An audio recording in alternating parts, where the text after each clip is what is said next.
ونضع الموازين القسط ليوم القيامة فلا تظلم نفس شيئا।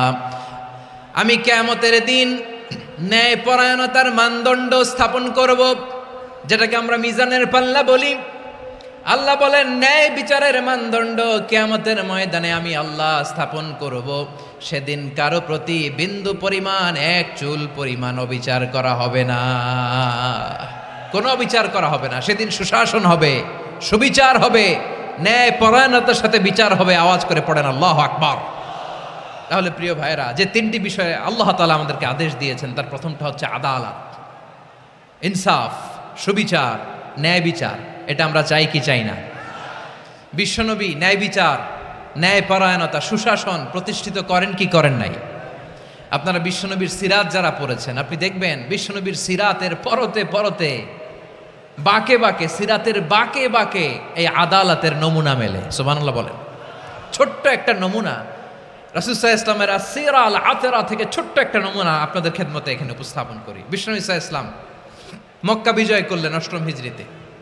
মক্কা বিজয় শেষে তিনি কয়েক সপ্তাহ মক্কাতে অবস্থান করলেন। ইন দ্য মিন টাইম মক্কার একটা ভেরি প্রেস্টিজিয়াস অ্যান্ড ডিগনিফাইড ফ্যামিলির নারী চুরিতে ধরা পড়ল। কিসে ধরা পড়ল? সবাই বলেন কিসে? আমাদের সমাজে আসেনি এটা? আছে? ছোট না বড়?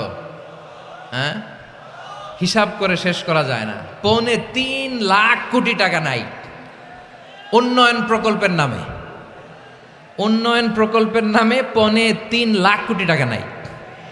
৩.৫ লাখ কোটি টাকা লিখতে পারবেন আপনি? এক টানে লিখতে পারবেন? বুঝতেছেন কত বড় সংখ্যা? হ্যাঁ, বনু মাখজুমিয়া গোত্রের এক নারী মক্কায় চুরিতে ধরা পড়ল। বলেন তো চুরি করলে বিধান কি? কি কাটতে হবে? চুরির বিধান হলো হাত কেটে দাও। দাও সেটা গোপনে নয়, প্রকাশ্যে জনসম্মুখে হাত কেটে দাও। বনু মাখজুমিয়া গোত্রের নারী যখন চুরিতে ধরা পড়লো, সাহাবারা চিন্তায় পড়ে গেলেন। সবেমাত্র মক্কার লোকেরা কালিমা পড়ে মুসলমান হয়েছে, ইসলামের আইন কানুন তেমন জানে না, ইসলামী শরিয়ার সাথে বেশি পরিচিত নয়। এখনই যদি বিশ্বনবী চুরির যেই বিধান এটা যদি কায়েম করে হাত যদি কেটে দেয়, না জানি মক্কার লোকেরা আবার বিগড়ে যায়, না জানি মক্কার লোকেরা আবার মুরতাদ হয়ে যায়, না জানি মক্কার লোকেরা ইসলাম থেকে দূরে সরে যায়। চলো চলো, সাহাবীরা মিলে পরামর্শ করলেন, চলো বিশ্বনবীর কাছে যে বলি, ও নবী, শুধু কেবলমাত্র একমাত্র এই নারীর জন্য চুরির হাত কাটার বিধানটা আপনি একটু থামিয়ে দেন।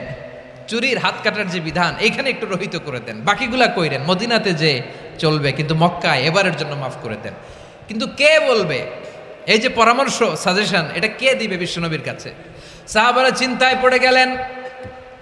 আল্লাহর নবীর সামনে দাঁড়িয়ে আল্লাহর দেয়া হুদুদ, আল্লাহর দেয়া বিধান থামিয়ে দেওয়া, মাফ করে দেওয়া, এই কথা বিশ্বনবীর সামনে বলার সাহস তো কেউ রাখে না। কেউ কেউ বলল, বিশ্বনবীর পালক পুত্র যায়েদ বিন হারেসার সন্তান উসামারে বিশ্বনবী নাতির মতো আদর করে, বড্ড বেশি ভালোবাসে উসামারে। এজন্য সাহাবারা উসামাকে বলতো হিব্বু রাসূলিল্লাহ, বিশ্বনবীর ভালোবাসা। কি বলতো? সাহাবীরা বললেন বিশ্বনবীর ভালোবাসা হিব্বু রাসূলিল্লাহ, উসামারে পাঠাও। উসামারে বিশ্বনবী নাতির মতো স্নেহ করে, মায়া করে, ভালোবাসে। আমরা পারবো না, উসামা পারবে। সবাই মিলে ফুলিয়ে ফুসিয়ে ওসামাকে, ছোট্ট ওসামাকে রাজি করালো। ওসামা এমন এমন কথা যে তুমি বিশ্বনবীর কাছে বলতে হবে, পারবা নাকি? ওসামা বলে পারবো। সাইয়েদনা ওসামা রাদিয়াল্লাহু তাআলা আনহু তরুণ সাহাবী বিশ্বনবীর কাছে গেলেন, যে বললেন, নবী, বনু মাখজুমিয়া গোত্রের এক নারী চুরিতে ধরা পড়েছে, এবারের জন্য কি এই মহিলাটারে মাফ করে দিলে হয় না? এবারের জন্য একটু ক্ষমা করা যায় না নবী? বিশ্বনবী বলেন, আতাশফাউ ফি হাদ্দিম মিন হুদুদিল্লাহ, তোমার এত বড় সাহস উসামা, তুমি আল্লাহর হাত, আল্লাহর দেয়া বিধান, এটার ব্যাপারে সুপারিশ করতে এসেছো? তোমরা কি জানো তোমাদের আগে যত কওম, যত গোত্র, যত জনপদ ধ্বংস হয়েছে তার কারণ ছিল তাদের মধ্যে গরিবরা অন্যায় করলে তারা বিচার করত, আর ধনীরা অন্যায় করলে তারা মাফ করে দিত। খবরদার, ওয়া আইমুল্লাহ লাউ আন্না ফাতিমাতা বিনতি মুহাম্মাদিন সারাকাত লাকাতা মুহাম্মাদুন ইয়াদাহা। বিশ্বনবী বললেন, ওরে ওসামা, বানু মাখজুমিয়ার ওই প্রেস্টিজিয়াস এন্ড ডিগনিফাইড ফ্যামিলির মেয়ে তো দূর কি বাত, অনেক দূরের কথা। জেনে রেখো ওসামা, আমার কলিজার টুকরা নয়নের পুটুলি ফাতেমাও যদি মক্কার জমিনে আজকে এই চুরির দায়ে ধরা পড়তো, আমি বিশ্বনবী মুহাম্মাদুর রাসূলুল্লাহ ধরে ফাতেমার ডান হাতটা কেটে দিতে এক বিলম্ব দেরি করতাম না। ইন্নাল্লাহা ইয়া'মুরু বিল আদল, আমাদেরকে জাস্টিস শিখায়। পশ্চিমারা আমাদেরকে ইনসাফ শিখায়, আমাদেরকে সুশাসন শিখায়। আর ইনসাফ, সুশাসন, ন্যায় বিচার, সুবিচার, জাস্টিস কারে বলে বিশ্বনবীর বায়োগ্রাফি থেকে জেনে নাও।